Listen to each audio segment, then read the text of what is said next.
Good evening and good to see you. Almost. Well, here we are at part one, the beginning of Tree of Liberty, Blood of Patriots, the rebellion. But we have to go back a few steps. We have to remember that the first settlers, or hoped to be settlers, arrived on the North American shores of the Atlantic that we call the United States sometime in the late 1500s. It wasn't very successful. Over the next few decades, there were certain hit and miss efforts. Roanoke Island, most famous, that sort of thing. Henry Hudson also made a very successful enterprise in what we call New York State and up into Canada. Between the period of the late 1500s and the middle of the 18th century, which is our focus, there were something like 16 to 18 rebellions against the government in London. And there, of course, there were countless slave revolts. Blacks were being imported to North America around 1920 and became an integral part of the societal development from that time forward. The colonies, once they were established, became a dumping ground for the jails, prisons in England. It's a good way to get rid of the population that nobody wanted at home. And also, it was the destination when sentenced to transportation. This was as scary to the prisoner as being sentenced to death, to be transported to a wilderness where the Indians might eat them alive. Of course, the Indians showed better taste, but that isn't the point. It wasn't until the late 18th century that transports were sent to Australia. After the revolution, so-called, then England couldn't do that anymore, North America, so off to Australia they went. England and France were involved in what was really a world war that started in the 1670s and didn't end until the 1820s. It was on and off all that time, and it involved most of the major states of Europe. But this was primarily the beginning of colonial expansion. That was the impetus behind it. The wars started in Europe, but of course spread to the colonies. And the French and Indian War is probably the best known to North Americans because it was fought between the French and the English and the Indians on both sides. And the Spanish, the Spanish. The Spanish and the French were in the Bourbon Compact. They were related by family, so they fought together in these things. Colonials had to take the brunt of these things when they happened. There were several of these colonial wars generated in Europe this way. The relationship between the mother country and its colonies were changing. There were somewhere between 3 and 3.5 million souls in the southern colonies. After the French and Indian War, there were 14 colonies, by the way. But in the southern colonies, the southern 13, compressed between the Alleghenies and the Atlantic. That's where all of these colonies were. And they didn't communicate with each other. There were no roads. They didn't have a mail coach that went around and, dropped the letters off and whatnot. Nothing. There were religious differences, economic differences, all kinds of little differences that kept the various colonies from communicating or having an interest in one another. Most, in the early days, they were called crown colonies.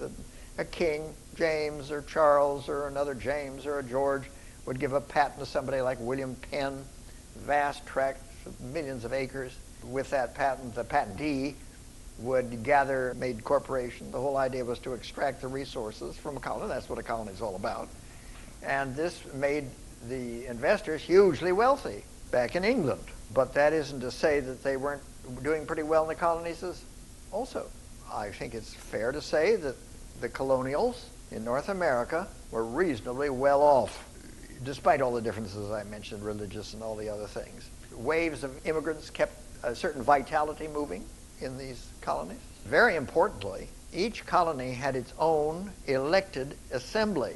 The colonials elected their own assembly, and they voted their own taxes, and that tax money was primarily spent in the colonies. Now, of course, a certain percentage of it went back to the crown, as long as they were crown colonies, and when the government in general took over, Parliament, then it went back to the main treasury. These were very independent people. They'd been there for 100 years or more. They had governors appointed. Most of them were crown appointees, and some of those were good and some of them were not. But several of the colonies elected their own governors. You see, there's a lot of independent action here. Basically, they were contented and they were upwardly mobile because there was no aristocracy in the colonies. The established aristocracy in England kept you in your place generation after generation. You didn't do anything your father didn't do or your grandfather, but not in the colonies. There were drawbacks, economic and political. I suppose the biggest political drawback was the fact that there were no representatives in the House of Commons from the colonies. This was a problem. But they had lobbyists, and we'll talk about that in a minute. The economic restrictions were fairly tight. First of all, you couldn't trade with anybody but the mother country, and you could not manufacture scale in North America. All the manufacturing was done in England.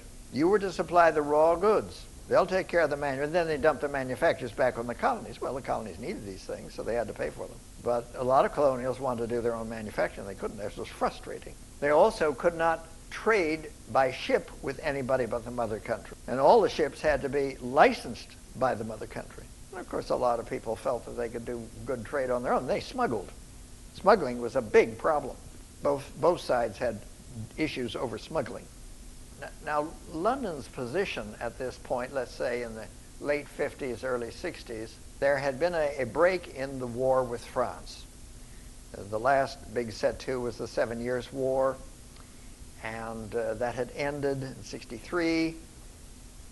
Now both countries were stretched for money and breathing hard.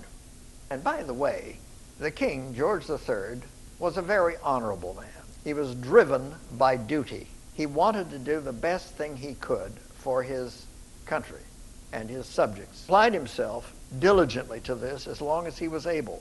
And he became quite a political force, comparable to Lyndon Johnson at the high point of his career in manipulating Parliament. Of course, he subsided after the fact, and that's something we don't deal with. But at the high point of his reign, he was a very effective man, a man of some talent, artistically and study of history and all of these things. Unlike some of our leaders today, why, he was gifted. We're not to underrate him. His main problem was comparable to contemporary issues. He was a knucklehead. Knuckleheads in high office, as we see demonstrated every day on television, are not a boon to cultural success. And the king, unfortunately, was boneheaded and wrong-headed, I suppose is the gracious term. And that's what brought on a lot of the problems. But he was not alone. As with parliamentary parties today, they support their current leaders, and so did Parliament then support the king. Well, the monarch and his counselors and primary members of the House of Commons agreed that they should raise taxes on the colonies. No big issue there. So they began to design a tax program to do what they had in mind. The only problem is they did this with direct taxation. What did I just say about them having their regional assemblies and taxing themselves? This was a tradition that they prided themselves in, that they were independent in this kind of activity. What did the Crown do? Ignored it. Went right over their heads and slapped the tax down on top of them. And this infuriated people. It wasn't the amount of tax. I think Americans maybe spent 52 cents a year in taxes. It was the principle of the thing. The first of these taxes was the navigation tax right off the bat in 63. This had the effect limiting any further exploration and settlement to the west. The reason for that? Well, these colonies, colonials, were like rabbits. They were growing in number, and they wanted to go out and explore and settle Indian territory. Well, they had to be protected from the Indians and the Spanish and formerly the French, and that meant forts and soldiers and government facilities to take care of it. Well, that was costly. Navigation tax put an end to that. And this stepped on the very sensitive organ of somebody that we all know and revere, George Washington. He and a group of investors had set up a partnership called the Mississippi Corporation, and they were exploring something like 2 million acres. They were going to go out in the Ohio Territory through the rivers and so on and do a big project. Well, the Navigation Act put an end to that. And when that happened, Washington, who had served the crown, please, we were all British. Everybody was British. We were all loyal to the king. This was not questioned. He had served the crown loyally in the French and Indian War. He was a colonel in the militia Now he began to rethink his loyalties. Well, there's nothing like that to get somebody moving. You notice? Pinch their purse. This really brightens their eyes. They begin to focus.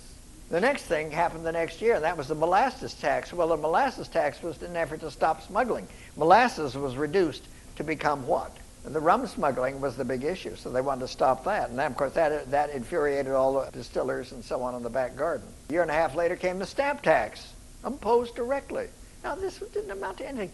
It was a little seal that had to be impressed on every document, every kind of a form, every kind of anything you did, sold your house, whatever it was, this little seal had to appear, and you had to pay a threepence or something on that. But it was the principle of the thing. The colonials, most of them were totally loyal now. They wanted the government to reform, to stop these direct taxes and go back to the tradition that the colonials were used to. They would tax themselves on these issues, but they wanted to do it their way. Well, the Crown was indifferent to this. Now, Franklin paid to go to London by the Pennsylvania colony and represent their interests. There were a lot of lobbyists from other colonies. And he didn't think much of these direct taxes until he heard from his constituents. Then he began to oppose them in the lobby of the House of Commons. That's why you're called a lobbyist. You couldn't go into the House, but you could go in the lobby where everybody, all the members were milling around doing whatever they did. That's when you grabbed them by the sleeve and tried to make your point. So that's why you're called a lobbyist. Anyway, in the lobby, he would approach for it, and he had a lot of support. Edmund Burke, famous man of the time, opposed it. Lord Chatham, former prime minister, opposed it. Even members of the royal family opposed it. Said, this is terrible. We're going to ruin our relationship with the colonies. But the government continued on because it was failing. Of course, that was the thing to do, continue the same policy, right? One loud voice in the American picture was Sam Adams. Now, he was from Massachusetts. As you know, I don't think he had a damn thing to do with the beer business, except to drink it. He was what we call today a failure. He hadn't succeeded in anything, and he lived on the scratch with his wife and so on. But he loved to go around the taverns and talk politics. He was very good at it. He was very bright, and he knew his issues. And he tried to get people stirred up to separate from the mother country. But they wouldn't listen to that. It was too radical. But he was a compelling speaker, and he had people that were willing to support him and follow him around. And he began to find that there were people who felt the way he did in other colonies. Now, they didn't communicate, except now he began to write to these people, got their names. He wrote to them. They wrote back. They wrote to each other. Pretty soon, he'd started his committee of correspondence. This was the first time the colonies were actually, and of course, these were all radicals. They had something to talk about, which is probably why the other colonists didn't communicate. Another person down in Virginia was Patrick Henry. He'd crawled out of the woods, an illiterate child, a virtual savage, didn't know anything, raised in the bushes. But he was very sharp, and he saw that educated people were the people that controlled everything.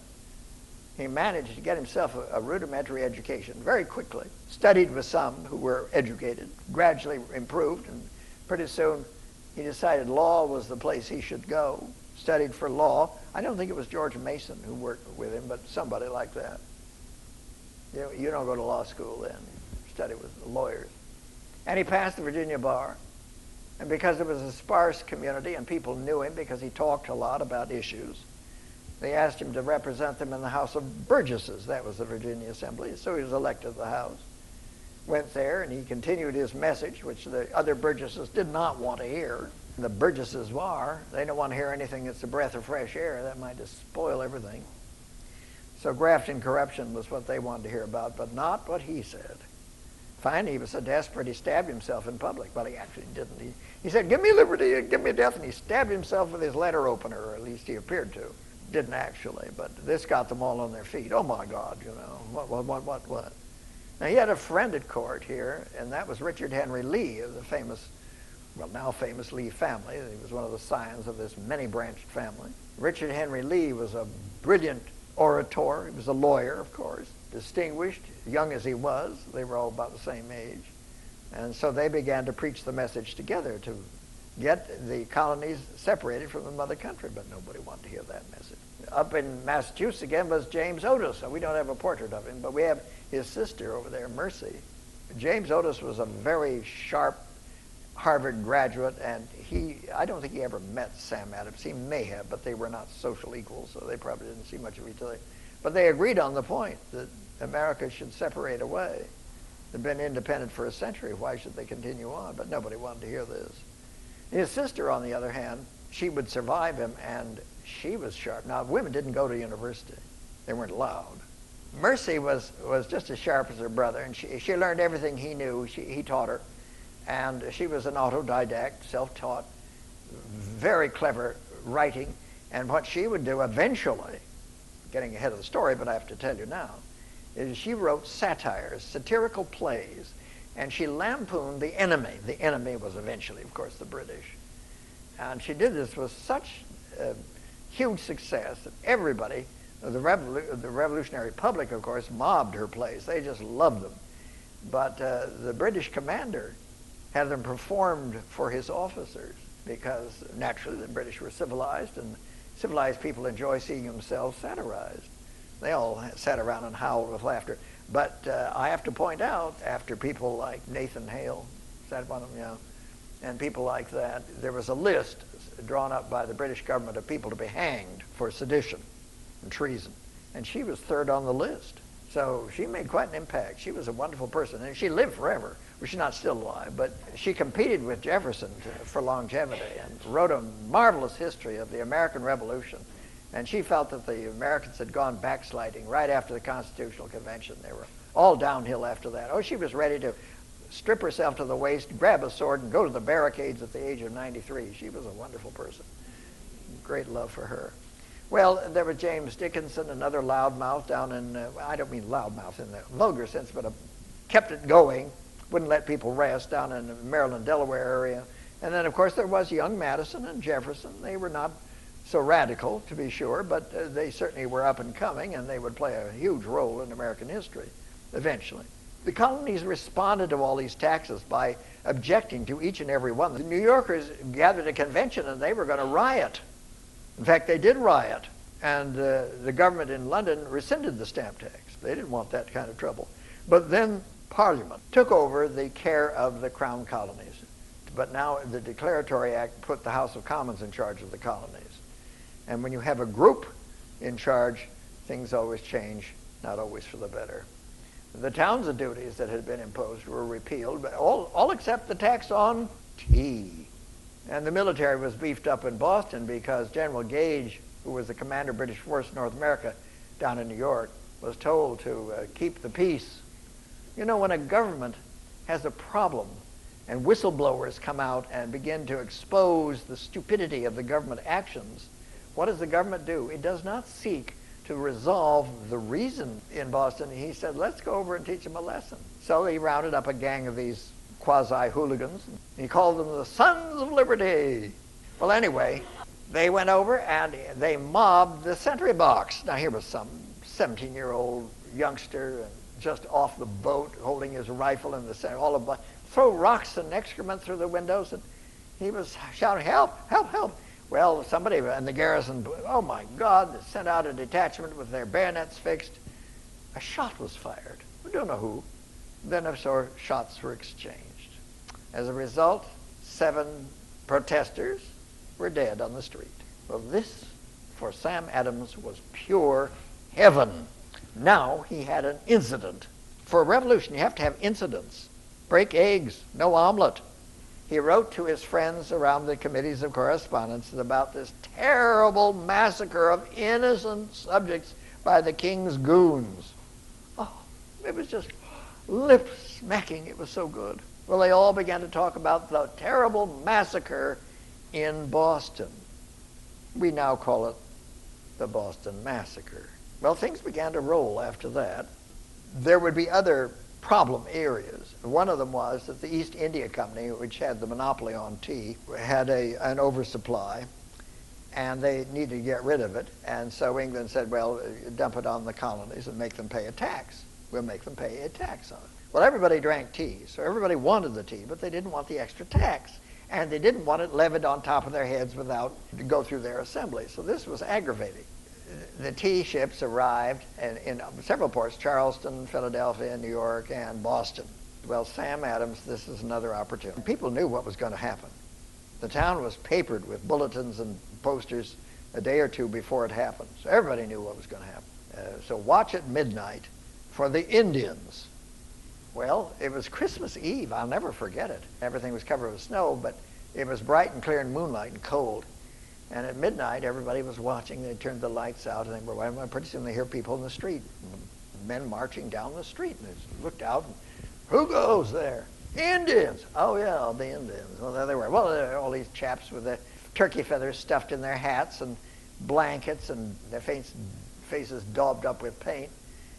Indians? Well, they marched down to the wharf for the tea ships where they were going to unload those the next day. And they shouted up to the people on the deck, "Get off, we're going to burn the ship." Well, of course, the sailors didn't want any problems, so they got off. And the marauders went on board. They didn't burn anything. But they went down and began to haul up the tea chests, dump them into the harbor. Well, of course, the water got to the tea boxes broke, and of course, for the next several days, the harbor stank of saltwater soaked tea. But it was a sensation because the whole night was spent with hooing and hawing and yelling and screaming and the torches and the dumping of the tea carrying on. And the same thing happened, in Philadelphia, in Charleston, and New York. Well, this had been an attack on commerce. And believe me, back in London, people were screaming in Parliament. But that wasn't the worst of it. 18 months later, in Rhode Island, of all places, somebody burned a revenue cutter down to the waterline. The revenue cutters were the ones that picked up the tax money and carried it off. Now, that was an attack on government property. There was more screaming in Parliament. It just was not going to get any better. Well, General Gage was ordered to go up to Boston with his army and invest the city, which he did. And that meant he had to billet the soldiers on the populace because there weren't garrisons for everybody. And that made the populace even more furious. Then, of course, the government imposed the Boston Port Act, which the colonials called the Intolerable Act, closing down the port, ending trade. You couldn't do anything now. You just had to stay home and hope you could not starve to death. Up north, the 14th colony began to grumble and groan and carry on, and government back home said, well, now, we don't want trouble with them, all those French Catholics, because that's where they were. So the Quebec Act was promulgated, which guaranteed the Quebecois that they could worship their Catholic religion as they wished, they would not be interfered with, and they could continue settling as they wished, which meant that they expanded westward and southward. And then the Massachusetts Bay Colony screamed bloody murder, popery and wooden shoes, and the Quebecois were stealing the lands that the Massachusetts people wanted to steal. So there was it just went on and on. In the fall of that year, that's 74,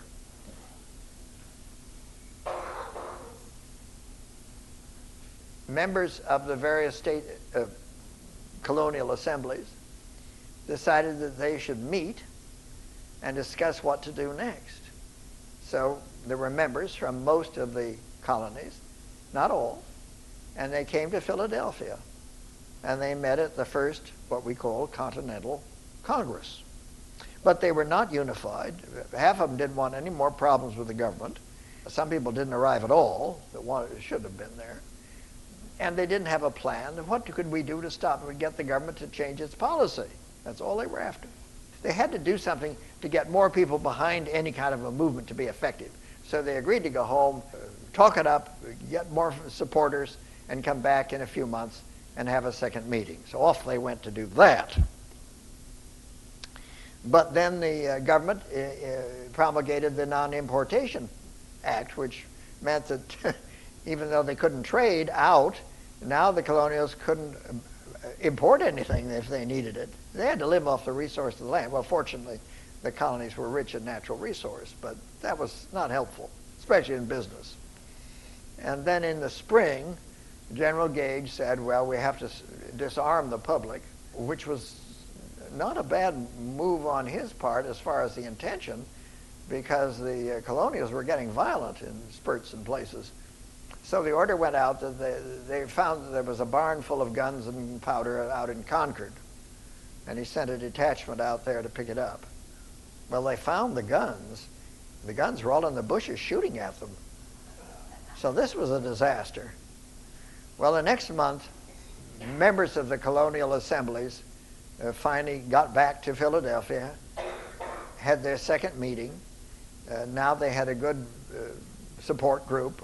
Most of people were supportive. They had a better supporter group than they had the first time, let's put it that way.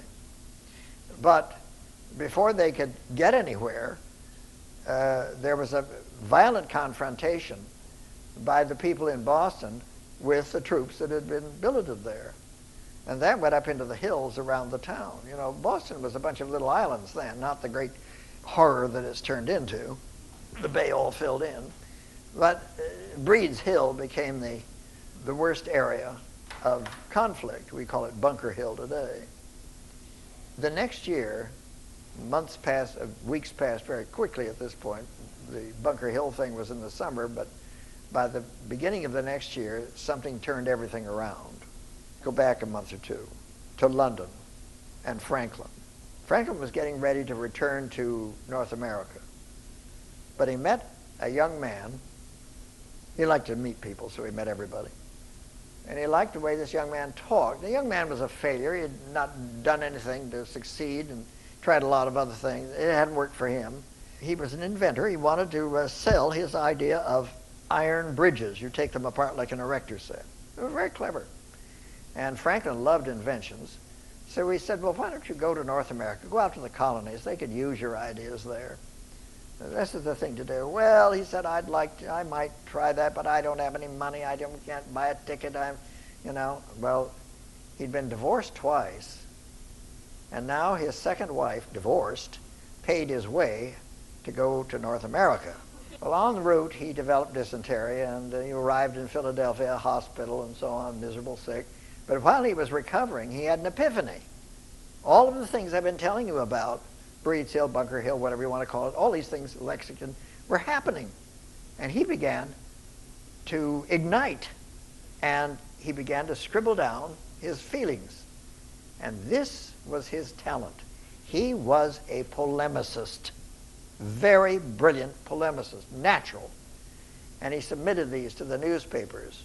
They were anonymous. And of course, they printed them, the most famous of which was his tract, Common Sense. I'm talking about Tom Paine. In this Common Sense, he said very clearly, why should we Americans, and he had suddenly become an American, why should we Americans be under the thumb and have hung around our necks a bag of excrement? He was referring to the king. I'm paraphrasing somewhat, but we should be independent, our own country. Well, Sam Adams said, well, for God's sake, I've been saying this for 20 years, and Patrick Henry and Richard Henry Lee and all these, yes, we've been talking about this forever, yes. Well, in the Congress, the Continental Congress, people were saying, oh, well, yes, why haven't we thought of it ourselves? Of course, that's the idea. We don't need to be associated with England except in economic ways at all. There's no reason for a political tie. And that's what focused the Second Continental Congress.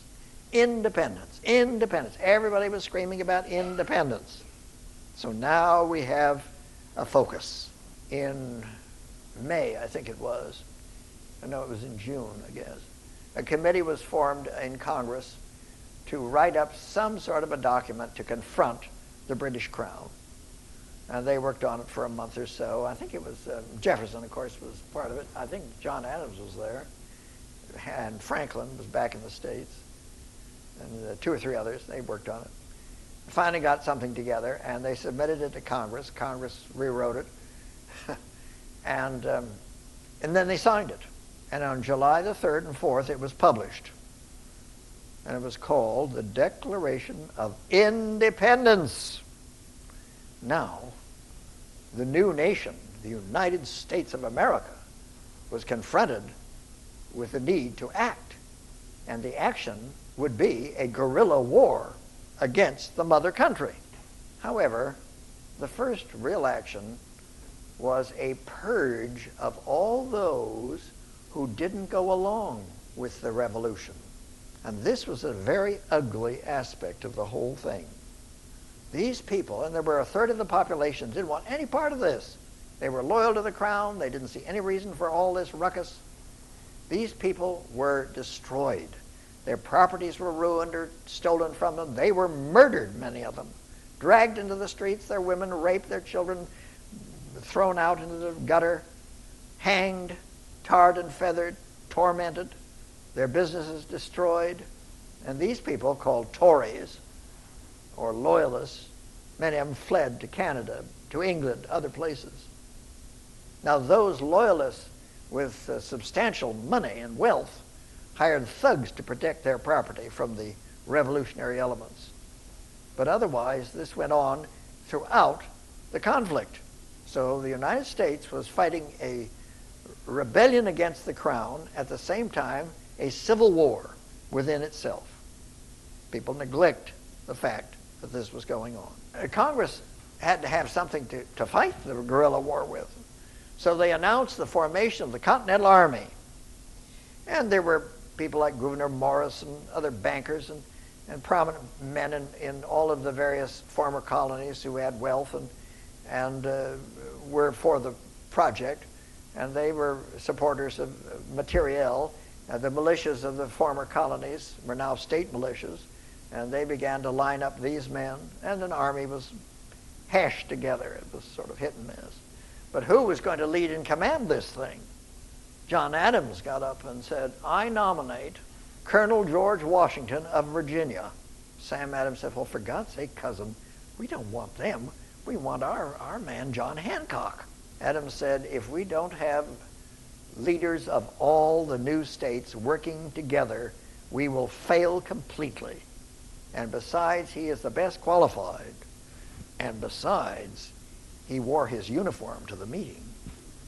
Well, George Washington was respected. He wasn't widely known, but he was respected, and he had a wonderfully majestic manner, and young as he was, and so he was acceptable. And he became the commander of the army. "General, your responsibility lies before you." "Well, Mr. Chairman, where is the army?" "Ah, General, that is your responsibility. Go forth and create." Well, he was able to pull things together. He had a lot of help to do this. And they sent Franklin, Dr. Franklin, off again now. He was sent over to France to get the French to recognize the United States. Sent somebody to Sweden for the same reason, to Russia for Catherine the Great to do that, for King of Prussia to do that. None of them would do it because they all had trade agreements with England and they didn't want to spoil that. But the French had been at war with England, and of course they should be the perfect ones. Well, Franklin headed off, but he went through England before he got to France. And he stopped and had dinner with an old friend who said during the evening, "I say, Franklin, you are on the right track. You over there, you give George hell." This happened to be the Duke of York, the king's brother. Well, Franklin went on over to Paris and Versailles. Versailles was the center of government. And the old king was going to die shortly, and a new young king would come. It was a bad time for any kind of a negotiation, but we'll see how that goes.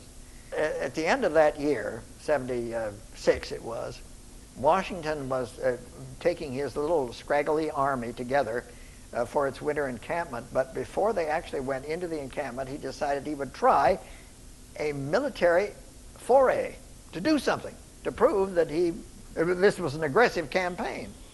And the rumor was that there was an encampment of Hessians at Trenton, New Jersey. The British were already having trouble finding people to fight in the army. And so the king went over to his cousins in Germany and hired their armies. They were all mercenaries, so that they were ready to do this. And the Hessians were very prominent in this campaign. The Burgundians and others came along later. But the Hessians were there, so this was Washington's crossing the Delaware in the middle of the night and quick marching down to Trenton before dawn to attack the Germans, whom he knew, it was Christmas Eve, were celebrating Christmas. And it would take them unawares. Well, he did. And it was a little sort of petty victory, but it was supposed to spur the enthusiasm for the effort. Well, it wasn't much later, in the beginning of the new year, that he tried one more little effort at Princeton. This time he met Charles Cornwallis, who was in charge of the British side there. And it was a draw. Nobody won anything really, but there was a lot of shooting, and some people got killed. And this was to show Congress that Washington was moving forward. Well, actually, they went into winter encampment because this was the middle of winter. And this was the winter they spent at Morristown. Now, we've all heard about Valley Forge, but Morristown was the worst winter spent ever. And things were desperate. They didn't have enough supplies, didn't have enough housing, they didn't have bakeries set up, there was nothing. And they were freezing to death, of course. Some of these soldiers didn't have any proper uniforms. Well, down in Mount Vernon was Mrs. Washington. Now, she was sorry about the whole business. She had to give up all the things she loved, tea and chocolate and silk and all of the imports that were on the interdict. And she'd done that willingly.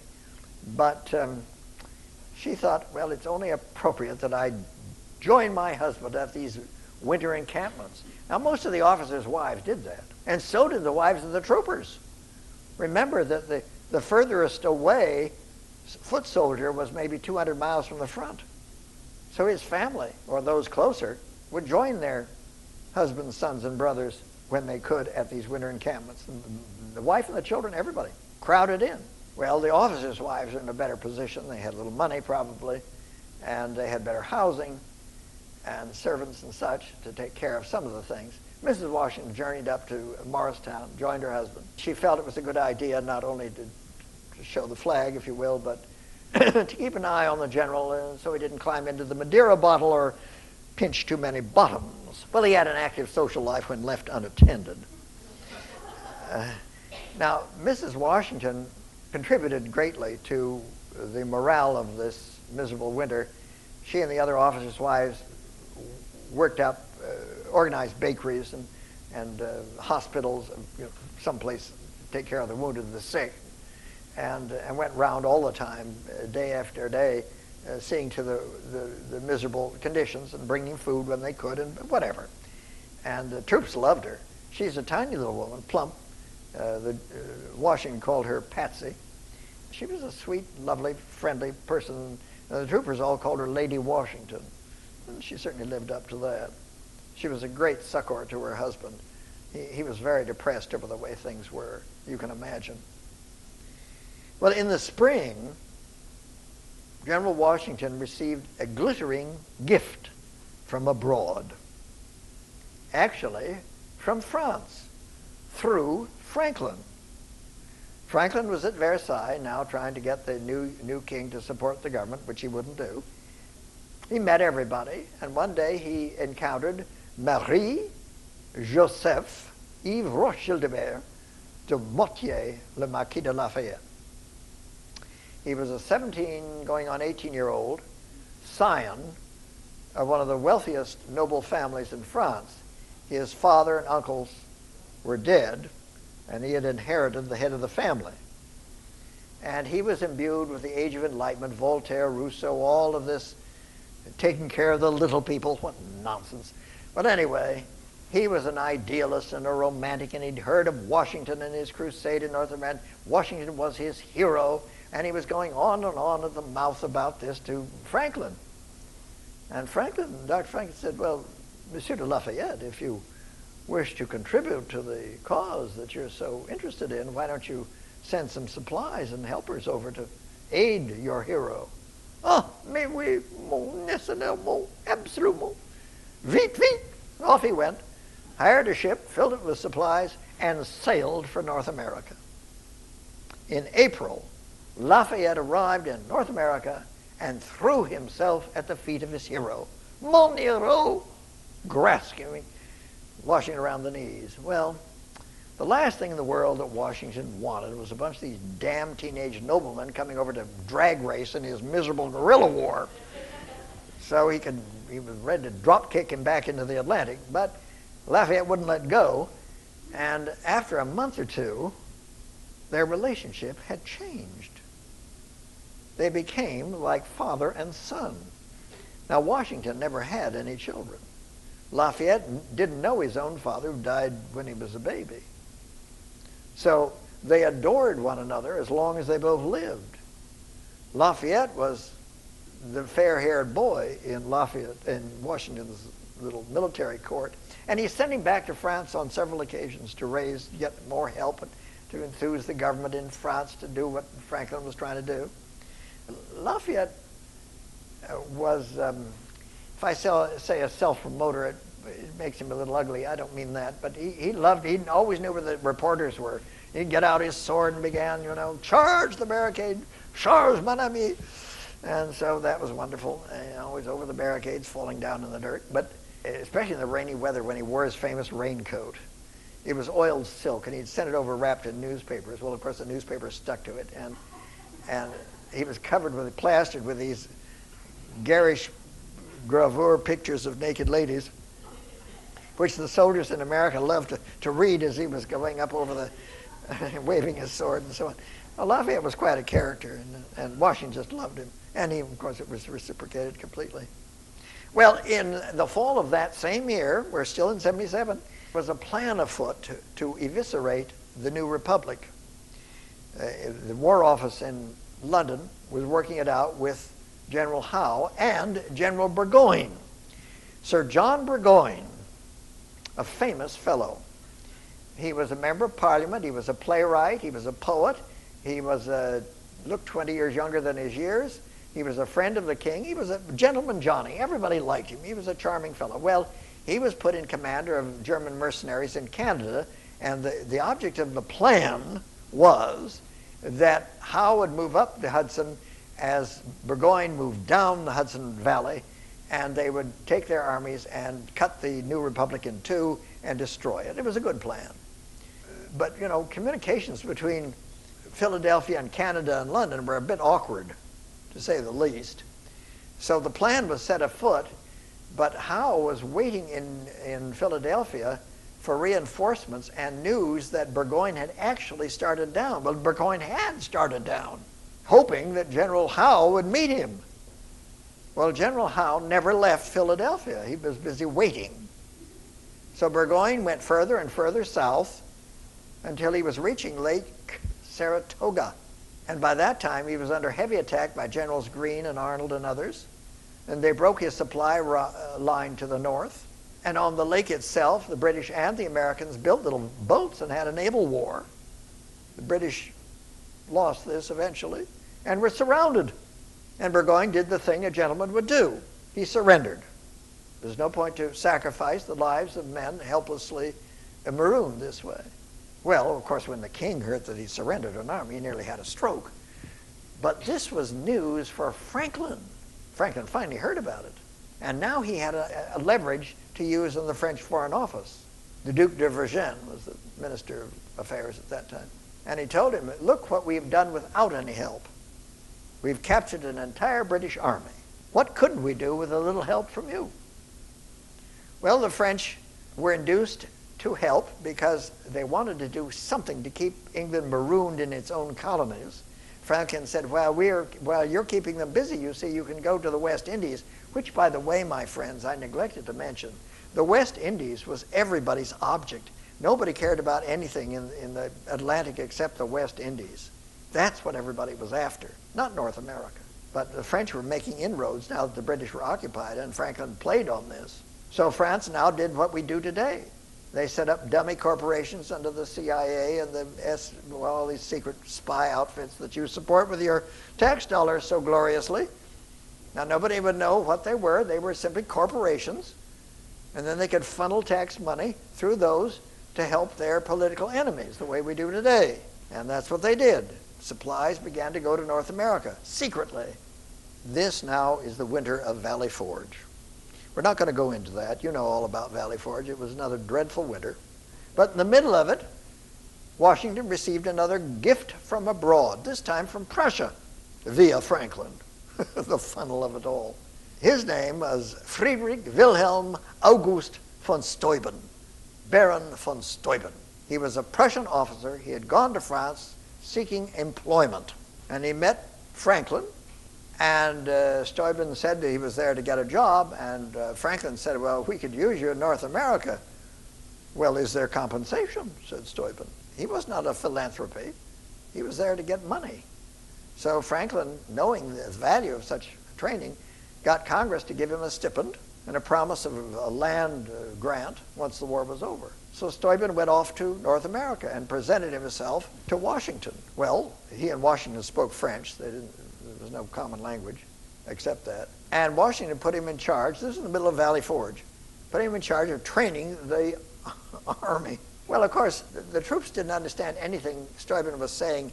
He was screaming French and German at them, but they understood his meaning because he used his riding crop. He'd smack them on the ass and they'd jump around, smack them across the head, and they moved. He was teaching them manual of arms and maneuvers and all these things. All winter long they were cracking the whip, and the soldiers were just dancing around. Of course, in the winter it kept them warm, I suppose, but Steuben was a termagant. He wouldn't let up for an instant. Still, much still, frei. No, we just went at them day and night. Well, it was amazing. When spring came, Washington saw in a review an army that actually looked like something. It was unbelievable what Steuben had accomplished. They were friends for life, there's no doubt about that. And Steuben's manual of arms, which he wrote, was used right up to the Civil War. You know, he was an incredible character. Well, there was a viper in the nest, unfortunately, in all of this, and that was in Congress, wouldn't you know. In Congress, there was a group, and it was really centered in New England again, of men, including John Adams of all people, who were afraid that Washington was setting himself up as the man on the white horse, and that when the conflict was over, and they all felt that they would succeed eventually, that he would become the dictator of the new country. And Massachusetts didn't want that. There were other generals who could do the job probably, who knows? They thought they could. Congress thought so. Among them was Thomas Conway. And I have to confess, he looked marvelous on his horse.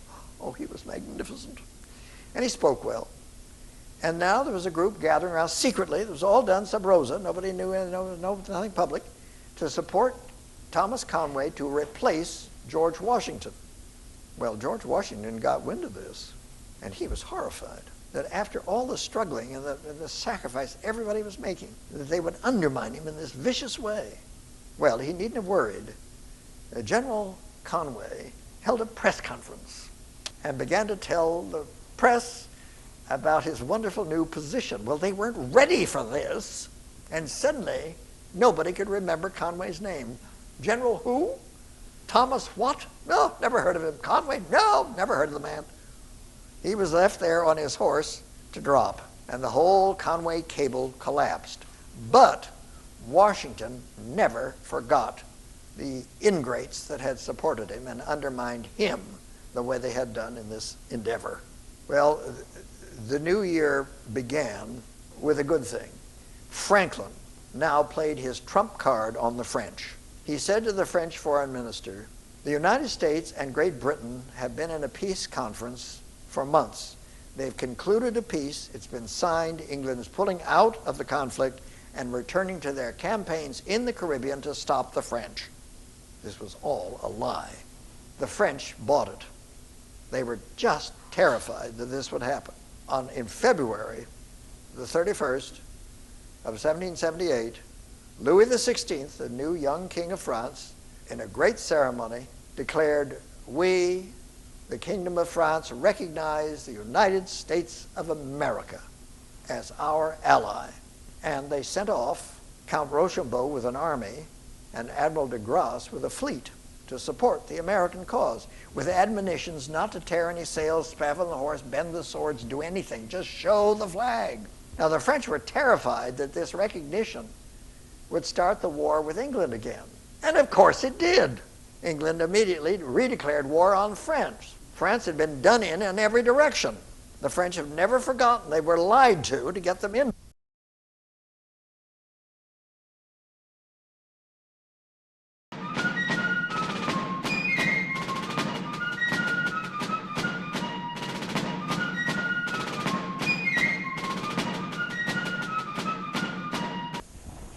Well, this is the moment when we can have a little exchange, not necessarily polite, but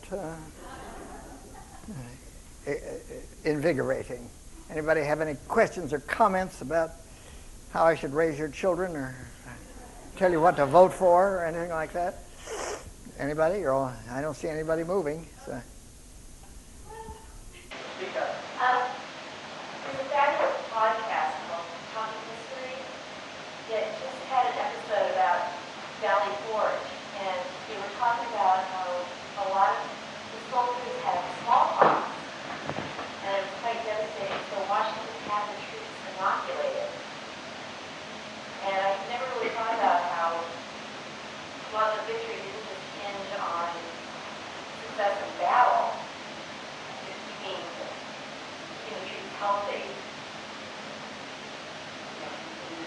going forward? Well, it's a very good point. It's a very interesting aspect of all of this you're bringing up. I'm glad you are. I wish we could talk about everything, but the fact that these diseases broke out, cholera and dysentery were rampant, and smallpox, of course, was a dread thing, and inoculations had begun.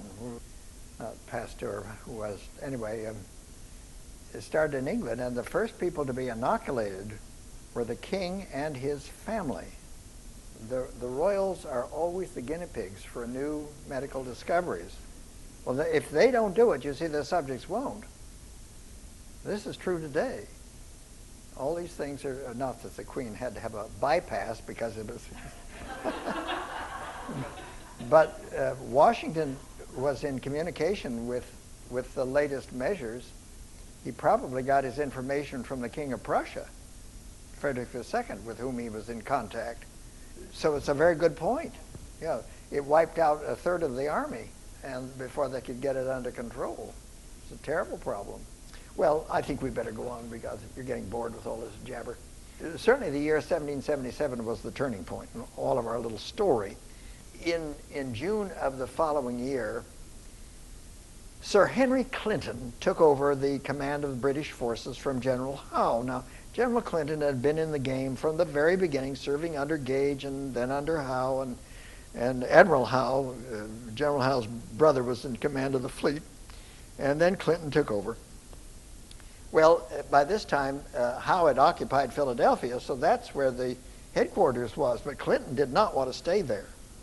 It was far too far away from the fleet at New York Harbor. So he ordered the evacuation of Philadelphia in June of that year. And when Washington heard about it, I don't know whether Rochambeau was encouraging him or not, but Washington decided to rush down and attack Clinton's force as it moved out from Philadelphia through New Jersey and, to get to the New York area. And this is very difficult. I know a lot of you have been in the military. The most vulnerable time for troops is when they're on the move on the ground. So that was a good time to hit them. And Washington rushed down to do this.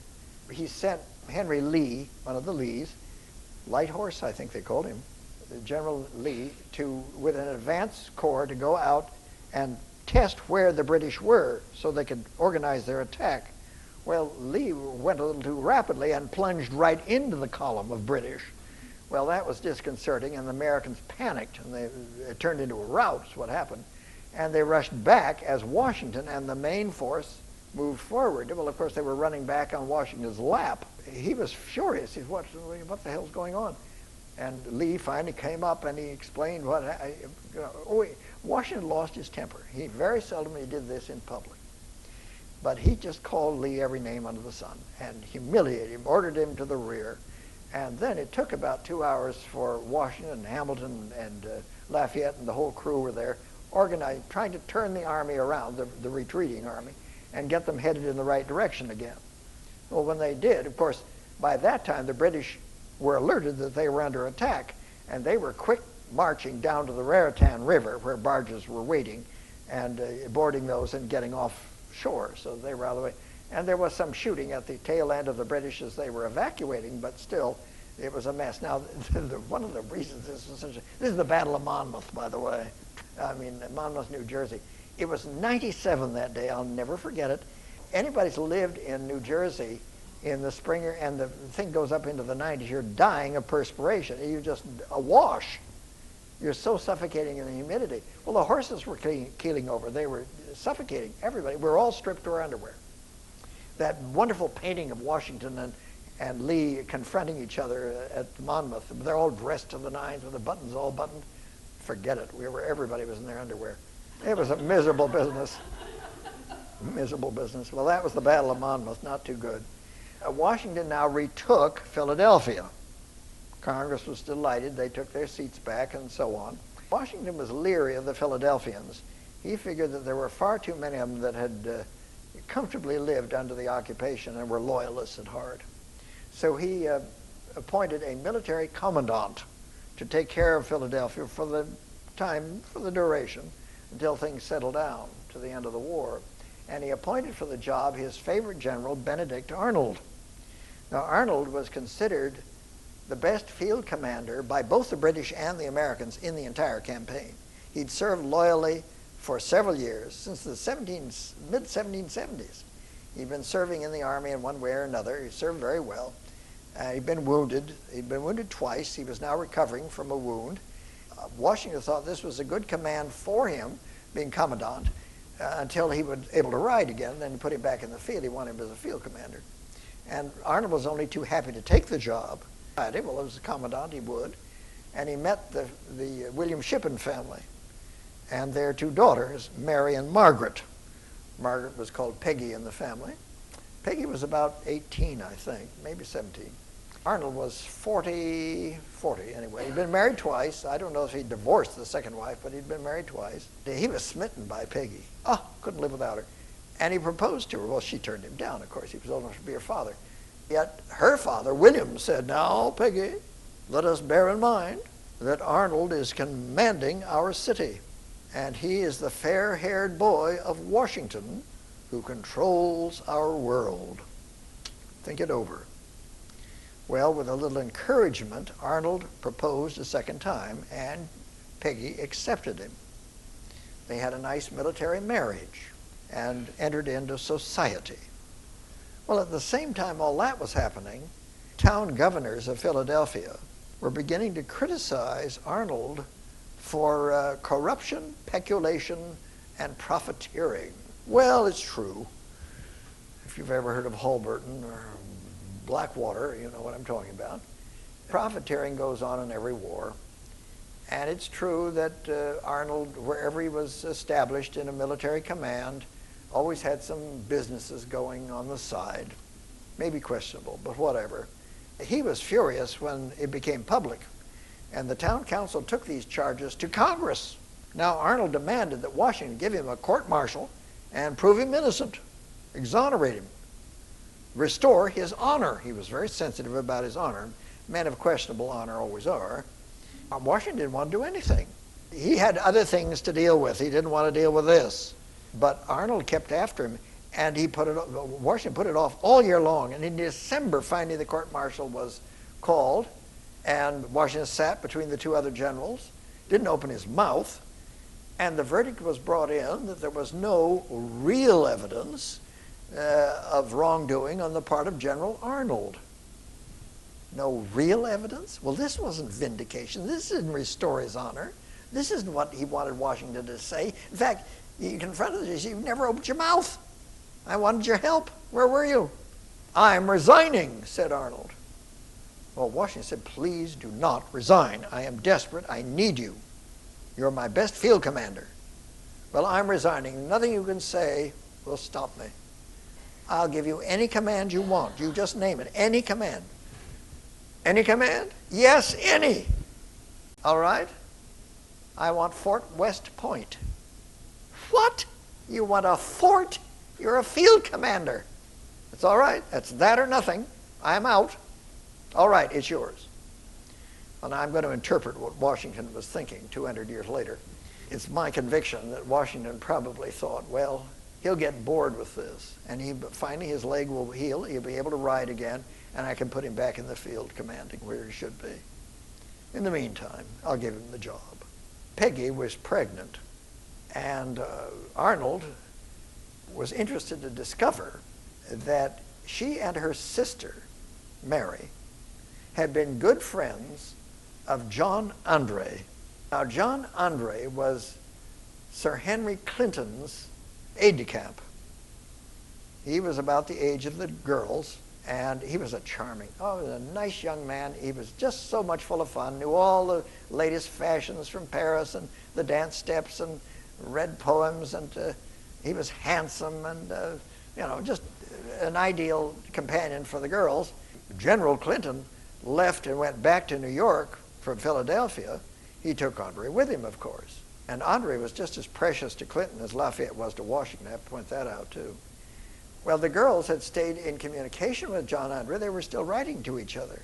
And this was made known to Arnold. Do you think he'd be interested if I wrote to him, Peggy? Why, yes. Why don't you write to him? He'd like that. Well, Arnold had an in now. He began to write to Andre. Now he had a conduit to Clinton. And he began to reveal to Andre an idea that he was mulling over in his mind. You see, Arnold was so soured by what had happened to him. He hadn't gotten over this at all. And he had a plan. The plan evolved between the two. Andre picked up on it. He was great for it. Oh, great, great. More silver on his shoulders if he succeeded. He took the idea to General Clinton. Clinton said, I don't have anything to do with this man. He's a spy. Andre said, well, whatever he said, he convinced the old man finally to go along with it. It would cost them, but it would be worth it. The plan, eventually, the plan would be that if Arnold controlled West Point and the forts above it on the Hudson River, and the Hudson was a virtual estuary. You could bring deep draft seagoing vessels up the river that far, especially when the tide went in. You had to row them up. But the point is they could bring the battle frigates up the Hudson River and blast the hell out of both sides way up above West Point. This would be a sensational move and destroy the new republic. But somebody had to control the chains, which most of the forts had across the river, and the forts. Now Arnold was in control of the major one. Well, the British brought the idea. Arnold now moved to West Point, where he left his wife behind for her confinement, went off to West Point to take charge, and he continued his arrangements with Andre. Peggy shortly joined him with their baby. Then, I think the day after she arrived, the news came to them that Washington and his entourage were inspecting these forts and would be there the day after tomorrow. So Arnold and Andre had to get cracking. Messages were sent back and forth. Andre was ordered by Clinton to go up the river and settle the final arrangements, make sure Arnold was on the level. And Arnold met him outside the fort, and they exchanged documents, signed the contracts. Arnold was to receive a commission in the British Army, and I think it was 25,000 pounds in sterling, plus a vast land tract. When the war was over, it would be in America, of course. And that was the deal. They signed the contracts. Andre put them in his boot, and he started down the west side of the river for New York. An hour later, there was banging on the door of the commandant's office. Arnold opened it, and there was a sentry all out of breath saying, "We've caught a spy, sir." What did he look like? Well, it was Andre. There was no question about it. Well, he grabbed his coat and his cloak, and he shouted upstairs to his wife, "Peggy, save yourself!" and fled out down to the riverbank where there were small boats and sailors waiting to row them out to the fleet. When the fleet came up, then the Arnolds would join it. That was the plan. So he just said, "Row like hell for New York." So they went down the river, leaving his wife and child behind.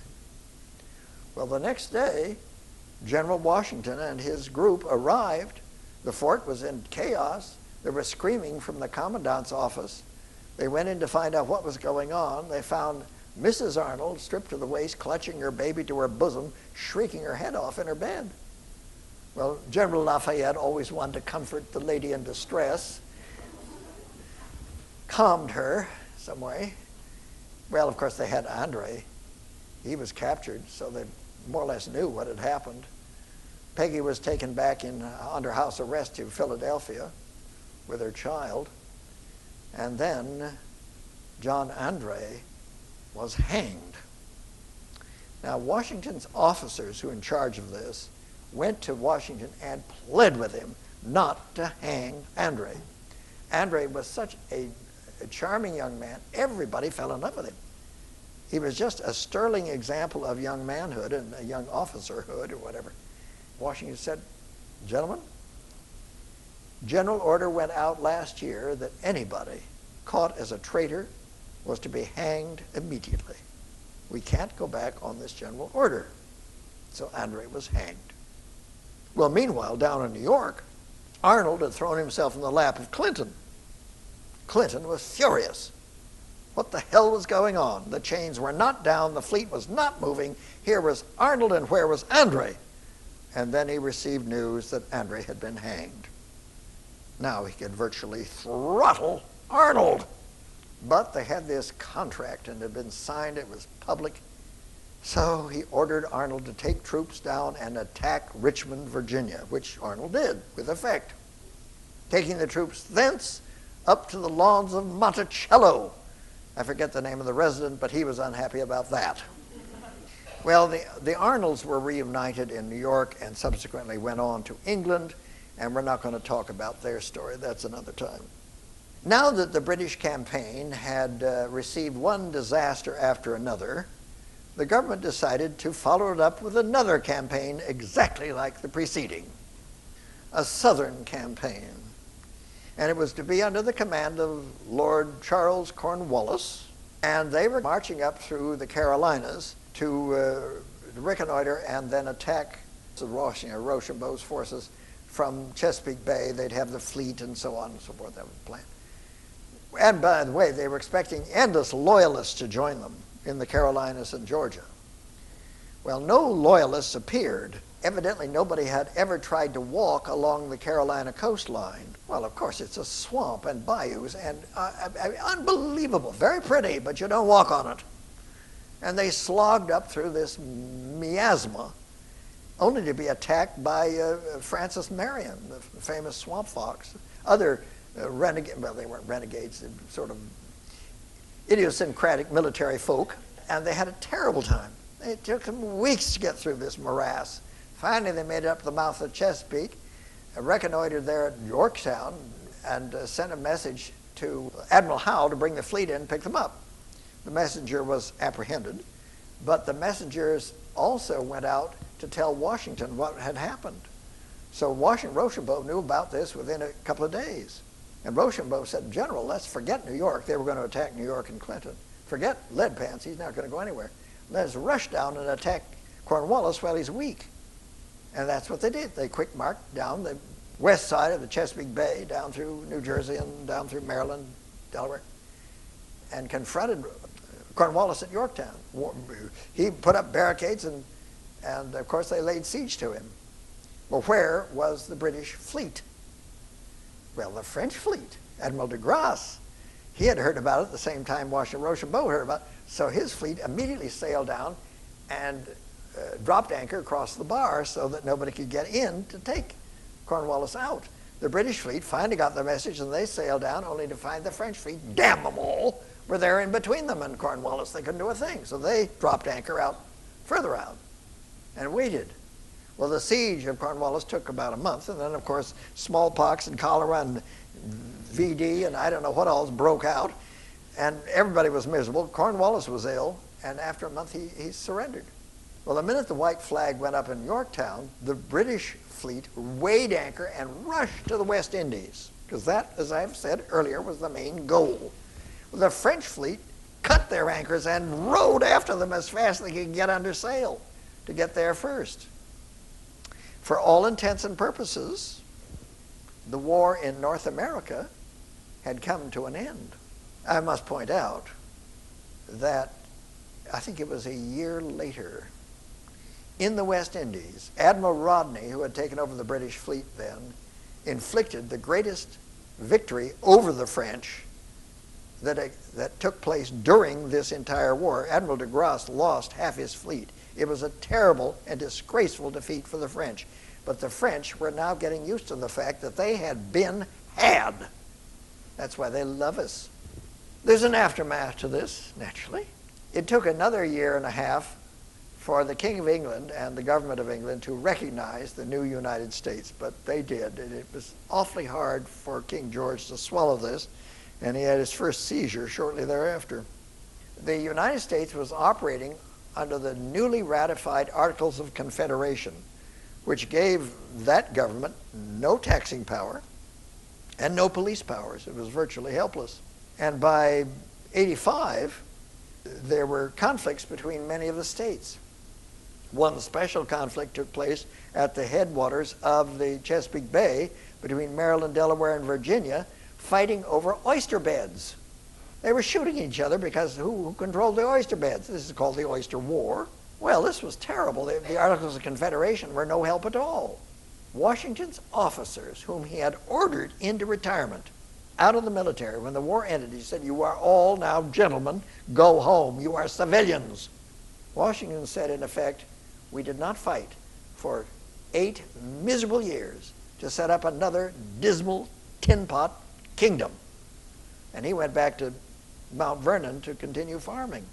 Well, the people warring over oysters had decided they would meet in Annapolis in 86 it was, and settle their issues. But when they got there, they found that, and Washington went over and chaired that meeting, and they found that there were endless other problems that they needed to deal with. In fact, other states were sending delegates to this, and they said, we have the same problem, not oysters, but other things. Pretty soon it was apparent that it was needed for a national assembly of some sort to deal with issues unresolved. The Articles of Confederation were no good at all. All right, they said, well, we'll meet in the summer of next year in Philadelphia and see what we can do, but there wasn't a lot of urgency. Nobody wanted to go to a meeting. Then, in December of that year, we're still in 86, Daniel Shea, a retired foot soldier from the Continental Army, you know, they paid off these foot soldiers. They didn't have any money, the Congress didn't, so they paid them off in land, gave them attractive land to farm, and enough equipment to get started. But of course, any of you in agriculture know you have to put in a crop. Well, it's a very iffy business. So Shea, along with a lot of others, had problems getting started. His crops failed. He mortgaged the farm. He couldn't pay it off. The mortgage couldn't pay it off. And the bank foreclosed and took his farm. Nobody thought of how to work this one out. Well, Shea wasn't going to stand around. He brained the banker and burned the bank. And all the other farmers began to do the same thing. To hell with these damn bankers and their mortgages. And a rebellion in Massachusetts was flaming. Well, of course, this got everybody excited. Now everybody pounded down to Philadelphia in the spring of 1787. They could hardly wait to get there. There were too many problems they had to settle before the country all went up in flames. Well, they met there in May in that building with the windows closed and the potty in the corner with a screen around it. And the press was kept out, and they went to work. There were delegates from all the states now. Well, no, I think Rhode Island did, most of them. And their goal was to form a new government, somehow, some sort of a government. It was the hardest task that any of them ever confronted, to forge what would be a lasting union. And next month, we'll hear all about that. I hope you'll join me.